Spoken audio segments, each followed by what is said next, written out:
নমস্কার, আমি জ্যোতিষী অনিকেত শাস্ত্রী। অনেকেরই মনে প্রশ্ন থাকে বজরং বাণ নিয়ে। বজরং বাণ কি করে পাঠ করবে? প্রথমেই বলছি, বজরং বাণ কিন্তু যে কোনো সময় পাঠ করা উচিত না। বজরং বাণের একটি নির্দিষ্ট সময় রয়েছে, তা নিয়েই আজকে আমি একটু বলবো।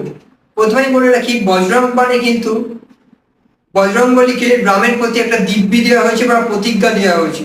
তাই বজরং বাণ যে কোনো সময় পাঠ কখনোই করবেন না।